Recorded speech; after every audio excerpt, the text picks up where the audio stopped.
Tahukah kamu bahwa ada dosa yang lebih besar dibandingkan dengan berzina dan membunuh bayi hasil dari zina? Bahkan dosa ini lebih besar 1000 kali lipat dibandingkan dengan dosa zina. Berhati-hatilah, karena perbuatan ini masih banyak sekali orang yang melakukannya dikarenakan tidak mengetahuinya. Lantas, dosa apakah itu? Tonton video ini sampai selesai untuk lebih jelasnya. Bismillahirrahmanirrahim.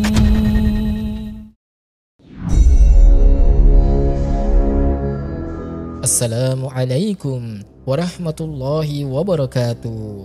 Syukur alhamdulillah kita bisa berjumpa lagi di channel ini.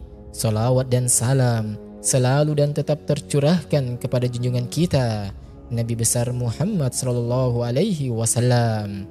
Harapan dan doa saya semoga saudaraku semuanya selalu diberikan kesehatan, dilapangkan rezekinya, diampuni dosa-dosanya, dipanjangkan umurnya, dan segala hajat dikabulkan oleh Allah Subhanahu wa taala.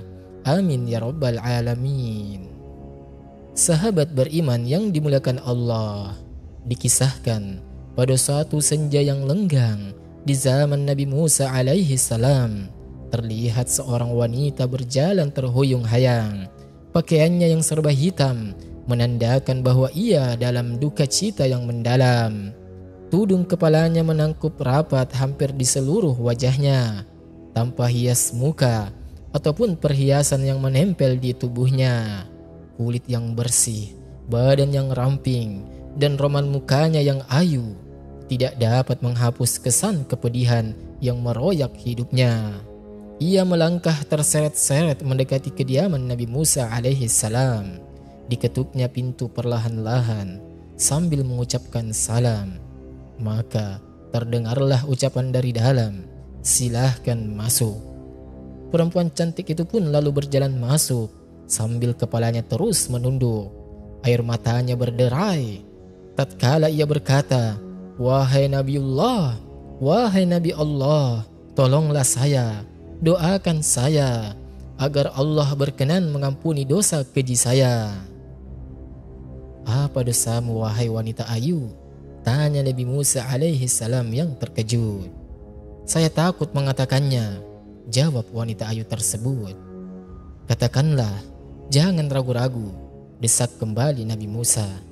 Maka perempuan itu pun secara ketakutan bercerita, "Ketahuilah, saya telah berzina." Nabi Musa ketika mendengar perkataan seperti itu, sontak membuat kepala Nabi Musa terangkat dan hatinya tersentak. Perempuan itu pun meneruskan kembali ceritanya, "Dari perzinahan itu, saya pun hamil. Setelah anak itu lahir, kemudian saya langsung cek lehernya sampai meninggal." Ucap wanita itu seraya menangis sejadi-jadinya. Mata Nabi Musa pun berapi-api. Dengan muka berang ia menghardik, "Perempuan celaka, pergi kamu dari sini, agar siksa Allah tidak jatuh ke dalam rumahku karena perbuatanmu. Pergi!" teriak Nabi Musa sambil memalingkan muka karena jijik. Perempuan berwajah ayu dengan hati bagaikan kaca yang membentur batu, yang hancur luluh lantas segera bangkit dan melangkah surut. Dia menangis terangguk-angguk dan keluar dari dalam rumah Nabi Musa alaihi salam. Rata tangisnya amat memilukan. Ia tak tahu harus kemana lagi hendak mengadu. Bahkan ia tak tahu kemanakah kakinya akan melangkah.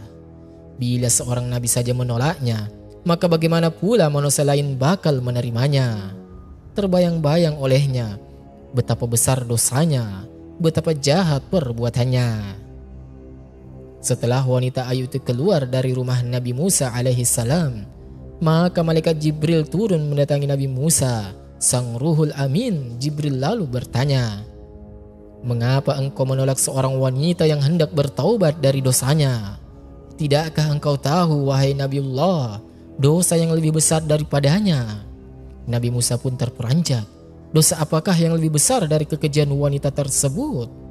Maka Nabi Musa dengan penuh rasa ingin tahu pun bertanya kepada malaikat Jibril, betulkah ada dosa yang lebih besar daripada dosa yang diperbuat oleh perempuan itu?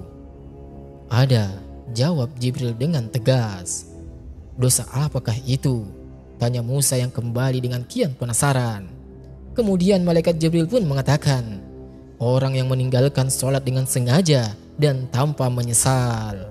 Jawab Jibril, orang itu sejatinya lebih besar dosanya daripada 1000 kali berzina. Lanjut Jibril. Mendengar penjelasan ini, Nabi Musa kemudian memanggil wanita tadi untuk menghadap kembali kepadanya. Ia mengangkat tangan dengan khusyuk untuk memohon ampunan kepada Allah Subhanahu wa Ta'ala untuk perempuan tersebut. Nabi Musa menyadari orang yang meninggalkan sholat dengan sengaja tanpa penyesalan adalah sama saja seperti berpendapat bahwa sholat tersebut tidak wajib dan tidak perlu atas dirinya. Berarti ia seakan-akan menganggap remeh perintah Allah Subhanahu wa Ta'ala kepadanya. Bahkan seolah-olah menganggap Allah tidak punya hak untuk mengatur dan memerintah hambanya. Sedangkan orang yang bertaubat dan menyesali dosanya dengan sungguh-sungguh berarti masih mempunyai iman di dadanya dan yakin bahwa Allah itu ada. Itulah sebabnya bahwa Allah pasti akan mau menerima kedatangannya, taubatnya. Di dalam sebuah hadis, Nabi SAW menyebutkan bahwa orang yang meninggalkan sholat lebih besar dosanya dibandingkan dengan orang yang membakar 7 buah Al-Quran, membunuh 70 nabi, dan bersetubuh dengan ibunya di dalam Ka'bah. Ibnu Qayyim rahimahullah mengatakan, kaum muslimin bersepakat bahwa meninggalkan sholat 5 waktu dengan sengaja adalah dosa yang paling besar. Dan dosanya lebih besar daripada dosa membunuh, merampas harta orang lain, berzina, mencuri dan meminum minuman keras.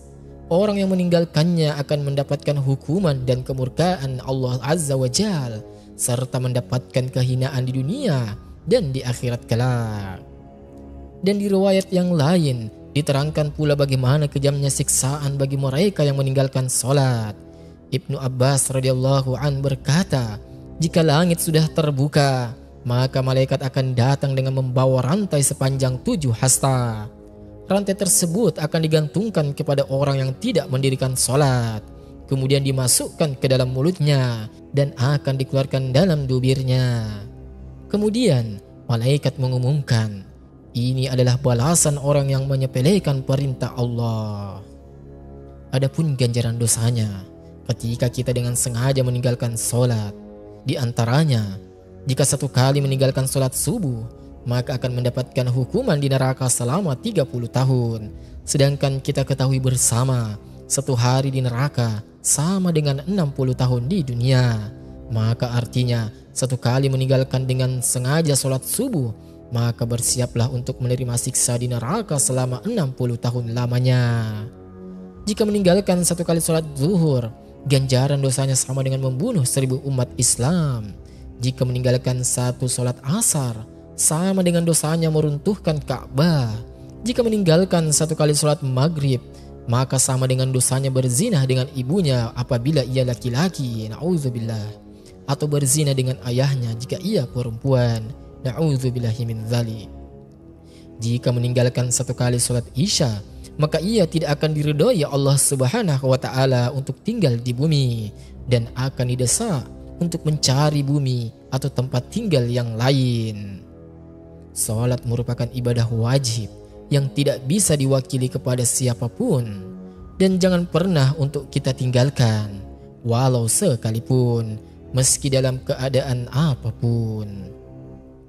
Wallahu alam bisawab.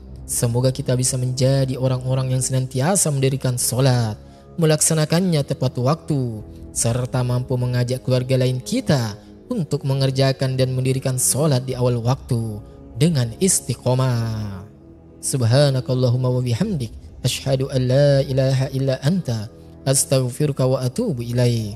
Wassalamualaikum warahmatullahi wabarakatuh.